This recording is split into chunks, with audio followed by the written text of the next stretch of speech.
기도드립니다. 아멘. 네. 인사 나눕니다. 주님 이름으로 사랑하고 축복합니다. 네, 주님 이름으로 사랑하고 축복합니다. 네.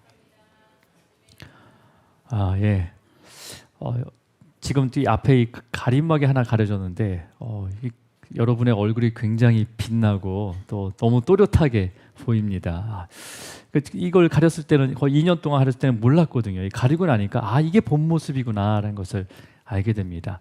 우리가 죄로 인해서 우리가 정말 그 주님을 바라보지 못하는 그런 모습도, 하나님 영광 가운데 가지 못한 모습이 있었어요. 근데 주님께서 이 죄를 제하여 주심으로 인해서 그런 하나님의 영광을 보게 됐습니다.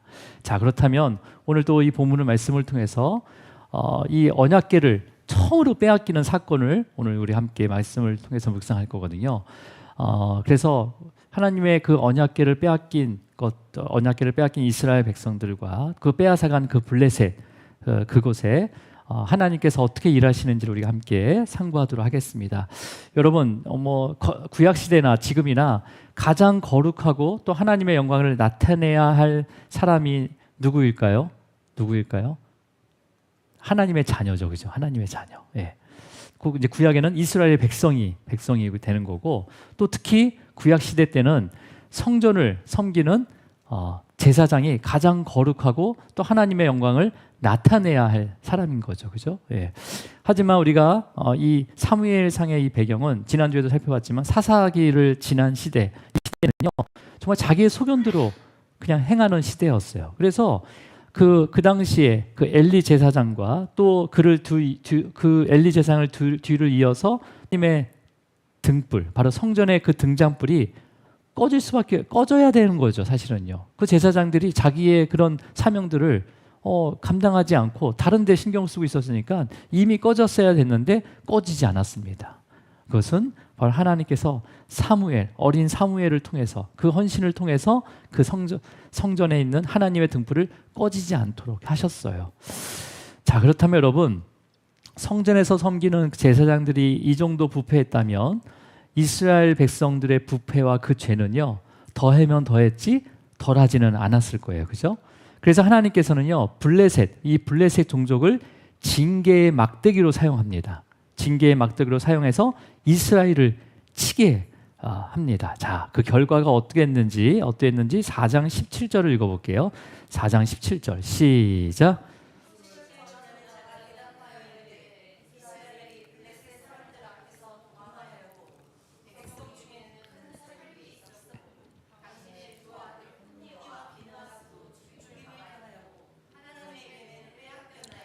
지금 이스라엘과 블레셋과 전쟁을 시작했어요. 그러니까 하나님께서 블레셋을 보낸 거죠. 징계의 막대기로 사용하시기 위해서 전쟁을 하게 만든 거죠. 그래서 처음에 전쟁을 했는데 4,000명이 죽자 이스라엘 백성들이 이게 우리가 이렇게 질 수가 없는데 하면서 하나님의 언약궤, 하나님 언약궤를 가져야 되겠다. 우리가 언약궤를 앞세울 때마다 맨날 우리가 승리하고 요단강도 건너고 여러 가지의 능력이 일어나지 않았냐. 그래서 언약궤를 가지고 이스라엘 앞에 나옵니다.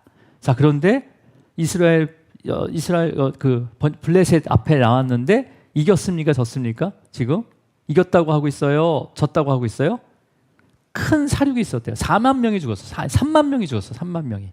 이스라엘 백성 3만 명이 한 지파, 작은 지파 하나가 다 없어졌다는 거예요. 거의. 그러니까 여러분, 총 3만 4천 명이 죽고 뭐까지 빼앗기게 됩니까? 언약궤까지. 또 그 당시에 언약궤와 함께 갔던 2명의 제사장도 죽임을 당했어요. 예. 이 소식을 엘리 제사장이 들은 거죠. 소식을. 그러니까 엘리 제사장이 듣고 어떻게 합니까?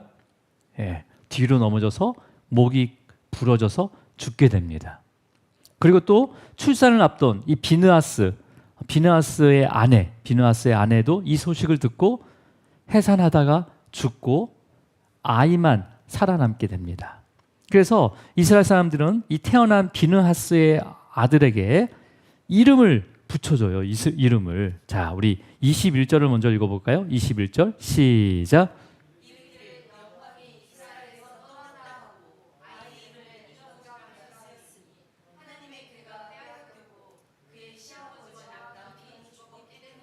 네, 또 22절까지 읽겠습니다. 오늘 본문 말씀 시작. 또 이르기를 하나님의 궤를 빼앗겼으므로 영광이 이스라엘에서 떠났다 하였더라. 여러분 지금 22절의 말씀 이르기를 하나님의 궤를 빼앗겼으므로 영광이 이스라엘에게서 떠났다 하였더라라는 것은 누구의 생각이에요? 이스라엘 백성들의 생각이에요 지금요. 예. 자 여러분 지금 제사장의 나라인 이스라엘 나라에 어떤 일이 벌어지고 있습니까? 어떤 일이 벌어진 거예요? 그 당시에 제사장이었던 홈리와 비느하스가 죽고 엘리 제사장까지 죽습니다. 예. 그리고 언약궤 앞에서 제사를 드려야 되는데 그 언약궤까지 블레셋에게 빼앗긴 거죠. 예. 그래서 이스라엘 백성들은 비느하스의 아내 애를 해산을 하다가 죽고 그 살아남은 그 유일한 제사장의 가문인 그 아이의 이름을 이가봇이라 정하는 거죠. 이가봇이라 이름을 붙여줍니다. 그러니까 여러분 오늘 본문 사건은요 이스라엘 나라의 역사 중에서 가장 부끄러운 사건 중에 하나입니다. 그렇잖아요. 여러분 지성소에 있어야 할 언약궤, 하나님이 임재하는 그 언약궤를 블레셋 대적에게 빼앗긴 것은 굉장히 수치스러운 일 아니에요? 부끄러운 일 아니에요? 그죠? 예. 그런데 이스라엘 사람들은요 지금 유일하게 그 생존한 그 제사장 비느하스의 아들에게 이름을 뭐라고 붙여줬어요? 이가봇. 이것은 하나님의 영광이 없다라는 의미예요. 하나님의 영광이 어디 있느냐라는 의미를 가지고 있는 뜻입니다. 그러니까 하나님의 영광이 떠난 것에 대해서 슬퍼하는 것이 아니라 어떻게 하고 있는 거예요? 하나님 능력이 이 정도밖에 안 되는 거예요. 하나님은 뭐 지금 어디 계십니까? 막 불평하면서 조롱하는 이름이 바로 이가봇이라는 거죠. 예. 여러분, 저와 여러분도 신앙생활을 하다가 여러 가지 어려움 겪을 수 있어요. 그죠? 어떤 문제를 당할 수도 있습니다. 예. 부끄러운 일도 일어날 수 있어요. 그러면 자신의 모습을 돌아보기보다는 어떻게 해요? 하나님 어떻게 나한테 그럴 수가 있어요? 아니면 하나님 어디 계셔요? 어디 계세요? 계시다면 왜 도와주지 않아요? 하면서 불평할 때가 있습니까? 없습니까? 예. 그 다음에 믿음 없이 하나님의 능력을 의심하는 것. 이게 바로 지금 그런 모습과 같은 거죠. 예. 여러분 정말 하나님의 영광이 이스라엘에게서 떠난 것일까요? 하나님은요 하나님의 언약궤 위에만 있는 것이 아닙니다. 하나님의 영광은 하나님의 언약궤 위에만 있는 것이 아니에요. 하나님께서 택하신 그 자녀 위에 여전히 임재하고 계십니다. 예. 오히려 하나님의 영광을 가렸던 가장 거룩해야 할 이 제사장 홈리와 비느하스와 그 엘리 제사장을 제거하신 거예요.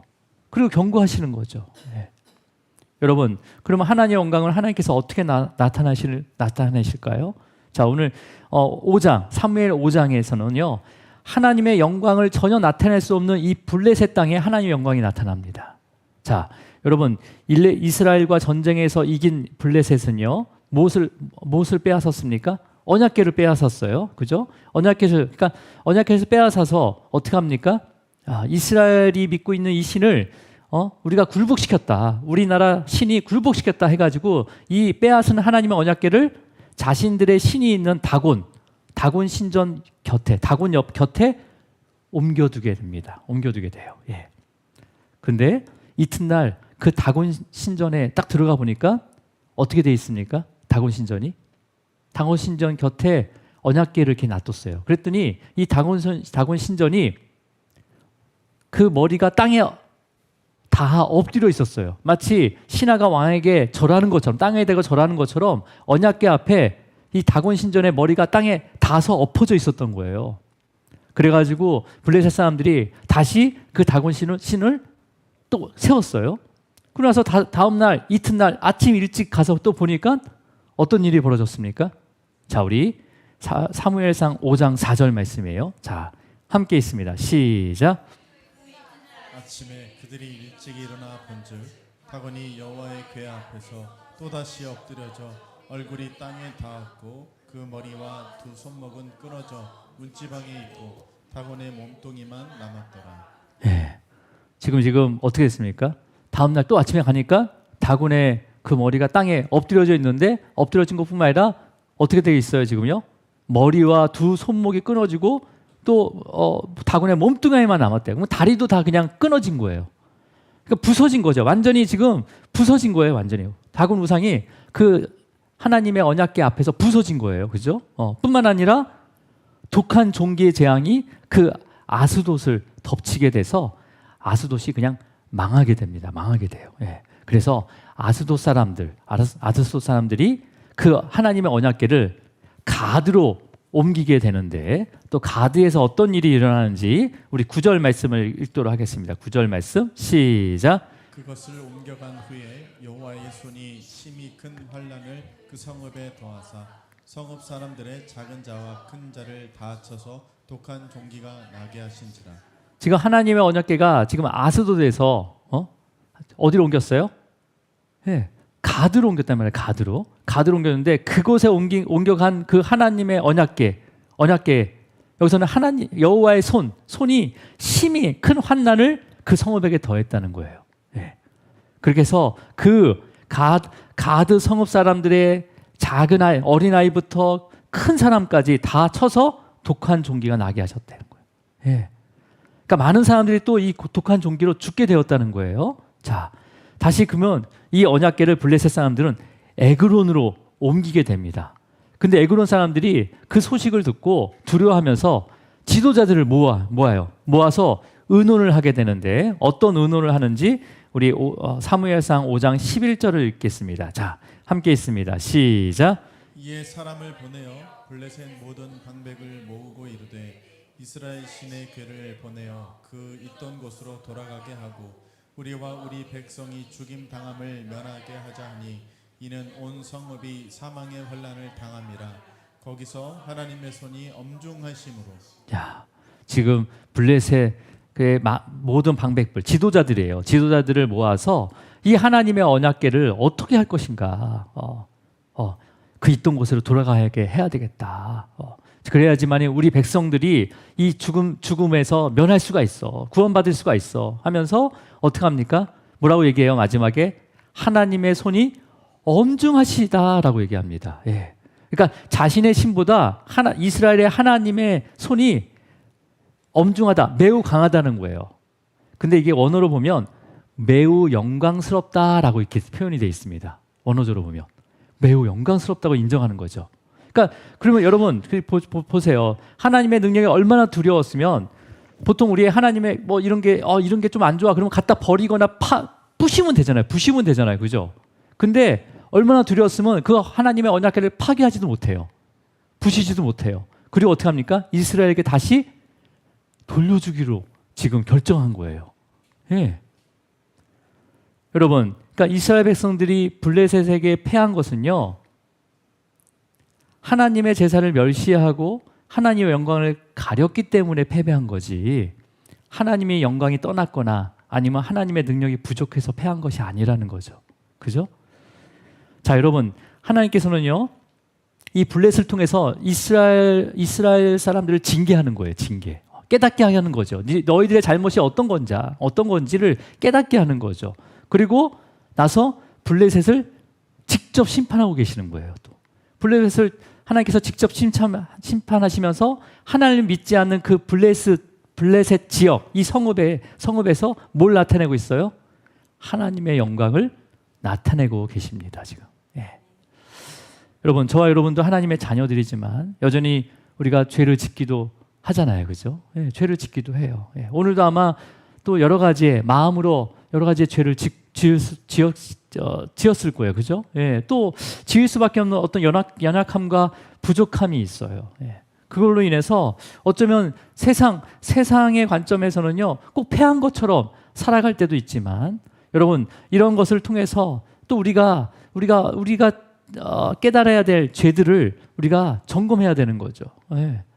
그리고 하나님께서 반드시 또 우리의 대적들을 심판하시고 하나님의 영광을 완전하게 나타내신다라는 것을 우리가 바라봐야 되는 거죠. 예.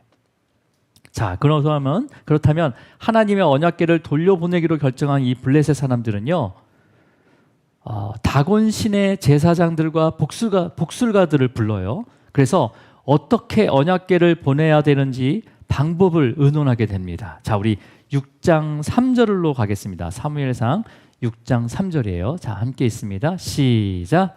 그들이 이르되 이스라엘 신의 괴를 보내려거든 거저 보내지 말고 그에게 속건제를 드려야 할지니라. 그리하면 병도 낫고 그의 손을 너희에게서 옮기지 아니하는 이유도 알리라 하니. 지금 언약궤를 이제는 다시 이스라엘 쪽에 원래 있던 이스라엘로 보내야 되겠다라고 결정을 했어요. 근데 이 결정을 하고 나서도 지금 이 블레셋 사람들은요, 그 자신들의 그 우상을 섬기는 제사장들과 복술가들을 불러요. 그래서 지금 이걸 어떻게 보내야 되는 건지를 지금 의논을 하는 거예요. 그죠? 여러분, 지금 우상을 섬기는 자들도요, 뭔가를 결정할 때 자신들이 섬기는 우상에게 물어보고 있는 거예요, 지금요. 반면 이스라엘은요, 하나님에게 어떤 것도 물어보지도 않고 그냥 스스로 판단하고 결정했어요. 예. 여러분, 우리가 무엇이든지 결정하든지 또 주님의 뜻이 어디에 있는지, 정말 주님께서 뭘 원하시는지, 우리가 선을 행하는지 악을 행하는지, 아니면 정말 생명을 구하는 것인지, 아니면 그 생명을 죽이는 건지 늘 우리가 물어봐야 되는 거죠. 예. 그리고 기다려야 되는 거예요. 우리가 기다리지 못하더라고요. 저도 좀 성격이 급해가지고 뭔가 이렇게 하려고 하면 막 기도보다도 막 먼저 판단을 하려고 해요. 예. 근데 항상 하나님께서 인도하신 길이 옳은 길이었습니다. 예. 여러분, 주님께서 어떤 길을 선택하게 하시는지, 가게 하시는지를 우리가 믿음으로 기다리시기 바랍니다. 그래서 지금 블레셋 제사장들과 복술가들은요, 하나님의 언약궤를 그냥 보내지 말고 뭘 드려서 보내야 된다고 합니까? 우리 본문에 보면 그에게 속건제를 드려야 할지니라고 얘기해요. 속건제. 예. 그래서 속건제를 드리고 보내야 된다고 결정을 하고 있어요. 여러분, 여기서 블레셋이 말한, 여기 블레셋 이 제사장과 복술가들이 말한 이 속건제는요, 이 모세의 율법에 규정된 속건제와 개념이 다릅니다. 예. 그 당시에도 속건제가 있었어요. 이스라엘만 속건제가 드린 게 아니라 우상을 섬기는 종족들도 다 속건제를 드렸어요. 근데 이 속건제는 뭐냐면, 이 우상을 믿는 종족들이 드렸던 이 속건제는 그냥 단순히 배상을 의미해요. 배상. 그러니까 우상에게 속건제를 드린다는 것은 뭐냐면, 내가 이 취한 것에 대한 정당한 배상을 치르는 개념이에요. 자, 근데 반면 이스라엘의 속건제는요, 어떤 겁니까? 이것도 맞죠? 배상이 들어가 있어요. 근데 배상보다는 뭐냐면, 불의하게 취한 하나님의 것을 다시 돌려드리는 거예요. 근데 그냥 돌려드리는 게 아니라 회개하고 돌려드리는 거예요. 그러니까 이방 나라의 속건제는 그냥 배상만 하면 끝이에요. 근데 우리는 그게 원래 하나님의 것이었는데, 그것을 내가 불의하게 취한 것에 대해서 회개하고 다시 돌려드리는 거죠. 그러니까 돌려드린다는 것은 뭐냐면, 회복을 시킨다는 거예요. 회복해드리는, 다시 회복한다는 거예요. 그래서 여러분, 이스라엘의 속건제는요, 따로 드릴 수가 없습니다. 반드시 속죄제를 드리고 나서 속건제를 드려야 돼요. 자, 그러면 여러분, 블레셋이 속건제를 드리는 것은 이스라엘의 속건제와 개념은 다르지만 지금 하나님의 언약궤로 인해 재앙을 받게 되었잖아요. 그죠? 여러 가지 환난을 심한 큰 환난을 받게 됐어요. 그래서 자신들은 이 하나님의 것을 빼앗았다는 것을 깨닫고 지금 이스라엘 신에게 합당한 배상을 하고 이 재앙을 그치기를 바라면서 속건제를 드리고 언약궤를 이스라엘로 다시 보내고자 하고 있는 거죠. 그죠? 예. 여러분, 반면 오늘 본문에서는요, 또 6장까지 이제 다음 주에 이제 7장을 볼 텐데 6장까지는요, 이스라엘의 어떤 행동이 하나도 안 보입니다. 자, 보세요. 이스라엘 백성들뿐만 아니라 제사장들까지 하나님의 제사를 멸시했어요. 그죠? 하나님께 드리는 제물들을 하나님의 것인데 엘리 제사장들이 다 취했단 말이에요. 그죠? 먼저 취하고 심지어는 하나님의 성전을 섬기는 그 여인들과도 동침하면서 하나님의 영광을 가렸어요. 예. 그로 인해서 하나님께서 블레셋 종족을 징계의 막대기로 사용해서 그 영광을 가린 홈니와 비느하스 제사장을 포함해서 하나님의 백성인 이스라엘 백성들을 3만 4천 명을 쳤어요. 그죠? 쳤어요. 징계했어요. 그렇다면 언약궤가 빼앗겼다면 그 언약궤를 찾아와야 되는 거죠. 찾아와야 될 뿐만 아니라 하나님께 속건제를 드려야 되는 거죠. 그렇잖아요. 내가 하나님 거를 취함으로 인해서 또 하나님께 손해를 끼침으로 인해서 우리가 징계를 받았으니까 이제는 그 징계를 받았다면 자기의 죄를 깨닫고 속죄제를 드리고 속건제를 드려야 되는 거예요. 속건제를. 네. 근데 어떡합니까? 네. 비나스 아내가 죽으면서 낳은 아기 이름을 그냥 이가봇이라고 이름을 지어줘요. 그러니까 하나님의 영광이 없다는 거죠. 하나님의 영광이 어디 있냐는 거죠. 예. 그러면서 하나님의 능력과 그 영광을 보지 못하고 또 아니면 그 능력을 불평하면서 조롱하고 있는 거죠. 여러분, 그 빼앗긴 언약궤가 몇 개월 동안 블레셋에 있었냐면 7개월 동안 그 블레셋에 있었단 말이에요. 그러면 이스라엘 백성들에게 가장 중요한 그 언약궤를 빼앗겼다면 어떤 식으로든 그 언약궤를 찾아와야 되는 거 아니에요? 찾을 생각을 하지 않습니다. 7개월 동안. 예. 여러분, 하나님의 영광이 임하지 않았다면 하나님 왜 영광이 임하지 않았는지 우리가 그 이유를 찾고 영광이 임하는 곳으로 아니면 하나님의 영광을 갈망해야 되는 거 아니에요? 근데 지금 언약궤를 빼앗긴 이스라엘 백성들의 입장으로서는 그 당시 입장으로서는요. 아, 하나님의 영광이 없다. 하나님의 영광이 어디 있냐라고 말할 수 있겠죠. 그 당시 하나님의 언약궤는요. 하나님의 영광이 임하는 곳이 맞아요. 예. 그 언약궤 지성소 그 위에 항상 하나님의 구름기둥과 그다음에 불기둥이 있었잖아요. 그것을 예전부터 봐왔단 말이에요. 그리고 요단강을 건널 때 언약궤를 맨 제사장의 발이 요단강에 담겨졌을 때 요단강 물이 말라버렸단 말이에요. 그 폭이 거의 20에서 30km가 넘었단 말이에요. 그리고 또 언약궤를 앞세워서 그 무너뜨릴 수 없는 그 여리고성을 13번 돌자. 예. 7일 동안 6일 동안 한 번씩 돌고 마지막 7일째는 7번 도니까 13번 돈 거죠. 13번 도니까 어떻게 합니까? 여리고성이 무너졌어요. 이러한 능력을 알고 있었던 이스라엘 백성들이 그 언약궤를 앞세우고 블레셋 앞에 갔는데 어떻게 됩니까? 예. 3만 명이 죽어요. 3만 명이. 블레셋에 의해서. 그리고 언약궤까지 빼앗겨요. 이 정도면 하나님의 언약궤의 능력이 없구나. 아니 그 영광이 사라졌구나. 영광이 떠났구나 생각하는 것이 당연할 수 있는 거죠. 당연하게 생각할 수 있는 거죠. 그죠? 예. 아마 블레셋의 주요 도시를 다 망하게 하고 그 언약궤가 하나님의 언약궤가 다시 돌아오기까지 아마 하나님의 영광이 어디 있느냐 불평하며 낙심하며 지냈을 수도 있습니다. 예. 언약궤가 어떻게 정말 돌아오는지는 우리가 다음 주 금요일 날 함께 볼 거예요. 자, 이제 말씀을 정리하도록 하겠습니다. 여러분, 하나님의 영광은요. 하나님께서 나타내시는 거예요. 예. 우리가 나타내는 게 아니에요.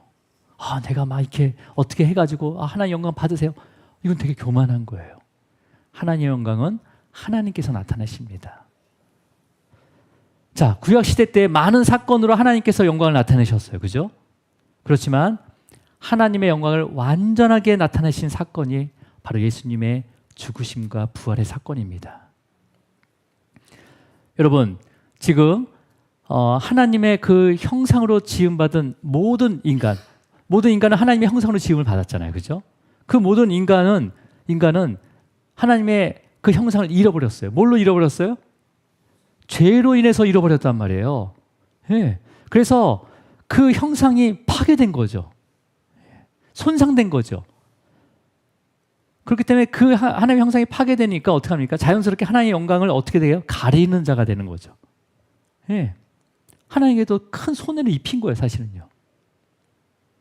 그래서 여러분, 인간은 어떤 방법으로도요, 이 하나님의 형상을 회복시킬 수 있습니까? 없습니까? 없어요. 예. 그 형상을 회복시키고 영광을 나타낼 수가 없어요.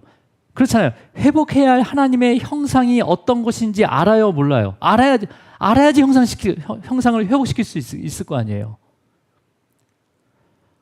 우리가 회복해야 할 하나님의 형상을 어떤 것인지 모르는데 어떻게 우리 안에 하나님의 형상을 회복시킬 수가 있어요?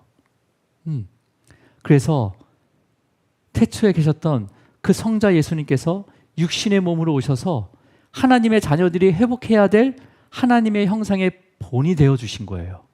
본이 되어 주신 거죠. 그리고 십자가 위에 죽으심으로 그 죄로 인해서 파괴시킨 그 하나님의 형상의 값을 완전히 치를 수 있는 완전한 속건 제물이 되어 주시고 하나님의 영광을 나타내신 겁니다. 그래서 하나님의 영광을 완전하게 나타내신 사건이 바로 예수 그리스도의 죽으심과 부활이에요. 우리가 뭘 이렇게 해내고 그다음에 뭘 이렇게 만들었다, 성취했다 이런 것이 하나님의 영광이 아니라 제일 큰 하나님의 영광은요, 하나님의 예수 그리스도의 그 죽음과 부활의 하심이라는 거죠. 이것을 믿는 자를 통해서 하나님의 영광을 나타내신다는 거죠. 자, 여러분, 우리가 히브리서 1장 3절을 읽도록 하겠습니다. 히브리서 1장 3절. 자, 함께 읽습니다. 자, 읽습니다. 시작. 이는 하나님의 영광의 광채시요 그 본체의 형상이시라. 그의 능력의 말씀으로 만물을 붙드시며 죄를 정결하게 하시는 일을 하시고 높은 곳에 계신 지극히 크신 이의 우편에 앉으셨느니라. 예, 지금 히브리서 기자는요, 자, 십자가에 죽으시고 부활하신 그 예수님, 만유의 상속자로 세우신 그 예수님을 뭐라고 표현하고 있습니까? 이는 하나님의 영광의 강체시오라고 표현하고 있어요. 그죠? 여러분, 하나님의 영광의 광채라는 것은 하나님의 영광의 근원이 되신다는 거예요. 누가요? 우리 위해서 죽으신, 십자가에서 죽으시고 부활하시고 승천하셔서 하나님의 우편에 앉아 계신 그 예수님이 하나님의 영광의 근원이라시는 거예요. 하나님의 영광의 광채라는 거예요. 광채. 예. 자, 그러면서 뭐라고 되어 있습니까? 그 본체의 형상이시라. 예수님은 그 본체의 형상이래요. 그러니까 우리가 죄로 인해서 파괴시켰던 그 잃어버렸던 그 형상에 뭐라는 거예요? 본체라는 거예요. 본체의 형상이라는 거예요. 예. 그러니까 예수님은요, 그 삼위의 하나님의 형상을 그대로 가지신 이 본체의 형상이라는 거죠. 그러면서 뭐라고 합니까? 그의 능력의 말씀으로 만물을 붙드시며, 여기서 붙드다는 것은 그 영광 가운데 거하게 하신다는 거예요. 그 하나님의 영광 가운데, 그 본체 가운데 거하게 하신다는 거죠. 뭐가요? 그 능력의 말씀으로. 생명의 그 말씀, 우리에게 주신 이 66권의 이 성경의 말씀을 통해서 말씀으로 만물을 붙드신다는 거죠. 이 만물에는 뭐가 들어가 있습니까? 저와 여러분도 들어가 있는 거예요. 우리가 살아가는 모든 것, 연결된 모든 것이 들어가 있는 거죠. 그 모든 것을 어디에 거하게 한다는 거예요? 예? 붙들게 한다는 거예요. 그 영광 가운데 거하게 하신다는 거예요. 그러면서 뭐라 합니까? 또 죄를 정결하게 하는 일을 하시고, 뭐가요? 그의 말씀으로가 빠진 거죠. 그의 말씀으로, 그의 능력의 말씀으로 죄를 정결하게 하는 일을 하시고. 여러분, 죄를 깨닫지 않으면 그 죄를 정결할 수가 없죠. 예. 죄를 깨달아야지 죄를 정결하게 할 수 있는 거잖아요. 그러니까 우리는 지금 그 말씀을 통해서 성령님께서 죄를 깨닫게 하시는 거죠. 그래서 그 죄를 어떻게 합니까? 예. 주님 앞에 드리는 거잖아요. 예. 주님의 이름으로 드리는 거잖아요. 주님의 이름으로 정결케 받는 거잖아요. 그 보혈로 씻음을 받는 거잖아요. 그죠? 나의 죄를 다 전가하신 그 주님의 이름으로 우리의 죄를 회개하게 되면 주님께서 그 보혈 가운데 우리를 정결케 하시는 거잖아요. 그 예수님께서는 어디에 앉아 계십니까? 높은 곳에 계신 지극히 크신 이 바로 하나님 보좌 우편에 앉아 계신다는 거죠. 보좌 우편에 앉아 있다는 것은 모든 것을 상속받으셨다는 거예요. 모든 권위를 받으셨다는 거예요. 그래서 여러분, 이 상속자, 하나님의 상속자로서 이 구원의 역사를 누가 이루어가고 계시는 거예요? 주님께서 이뤄가시고 또 성령께서 적용하고 계신 거죠. 자, 여러분, 그렇다면 우리가 지금 사무엘상에서 언약궤를 빼앗겼어요, 그죠? 예. 언약궤 빼앗기는 언약궤 안에는 뭐가 있었습니까? 십계명이 있었어요. 십계명. 블레셋에게 빼앗긴 언약궤 안에는 하나님의 말씀인 십계명이 있었다는 거죠. 자, 그렇다면 그 언약궤는 누구에 대한 그림자가 되는 거예요? 바로 예수님의 그림자가 바로 언약궤라는 거죠. 여러분, 이스라엘은 이 블레셋에 의해서 자기의 죄로 인해서 예수님의 그림자를 제대로 보지 못하고요. 그 언약궤를 잃어버렸어요. 잃어버렸는데 그 찾지도 않았어요. 7개월 동안 그냥 블레셋에 있고 정말 하나님께서 주권적으로 그 언약궤를 다시 이스라엘에게 돌려주게 됩니다. 여러분, 하지만 이런 언약궤들은 이런 이 구약의 언약궤는 이렇게 잃어버렸어요. 또 나중에는 바벨론에게 완전히 다 그 성전이 무너지고 모든 것을 빼앗겨 갑니다. 그때도 그 가장 수치스러운 일을 당하는 거죠. 그 당시에는 그렇게 이런 언약궤를 빼앗기고 성전이 무너지는 그런 아주 부끄러운 일이 있었지만 이제는 실체로 오신 그 예수님은요, 우리 하나님의 영광의 근원이 되십니다. 예. 그리고 하나님의 본체의 형상이 되셨어요. 그래서 여러분, 우리가 그 예수님을 전심으로 사랑하고 그 예수님을 전심으로 믿고 따르고 순종하고 닮아가야 된다는 거죠. 예. 그 닮아야 할 분이 바로 예수 그리스도예요. 예수 그리스도. 예. 누구를 닮아가야 되는 거예요? 전심으로 예수님을 닮아가야 되는 거예요. 그렇게 할 때 자연스럽게 우리의 삶을 통해서 하나님의 영광이 나타나기 시작합니다. 여러분, 제가 이 말씀을 준비하면서 참 부끄럽더라고요. 제가 하나님의 영광을 나타내는 것보다 하나님의 영광을 가리는 일이 너무나 많았던 거예요. 말이라든지 행동이라든지 생각이라든지. 예. 근데 그 이유를 찾아보니까 내가 그 예수님을 완전하게 내 안에 채우지 않았던 거죠. 다른 것에 막 채우려고 하고 다른 것으로 판단하려고 하고. 예. 여러분, 전심으로 주님을 사랑하시기 바랍니다. 전심으로 주님을 믿으시길 바랍니다. 전심으로 주님을 따르셔야 돼요. 예. 순종해야 돼요. 오직 주님의 그 성품을 닮아가야 되는 거죠. 닮아가려면 어떻게 됩니까? 말씀을 우리가 읽고 그 말씀 속에 있는 하나님의 그 긍휼하심과 사랑을 계속 우리가 배워야 되는 거죠. 여러분, 모든 것을 빼앗기더라도 예수님만을 빼앗기지 마시기 바랍니다. 예수님만은. 예. 또 우리의 아주 사소한 말, 행동, 생각. 예. 조금만 정신줄 놓으면요, 막 지 마음대로요. 예. 이런 걸로 인해서 하나님의 영광을 가리거나 또 하나님의 영광을 도둑질하고 있지는 않은지 우리가 돌아보면서 예수님만이 우리의 삶에서 나타나기를 주님의 이름으로 축원합니다. 기도하겠습니다. 주님 아버지, 우리 사무엘 말씀을 통해서 이스라엘 백성들의 역사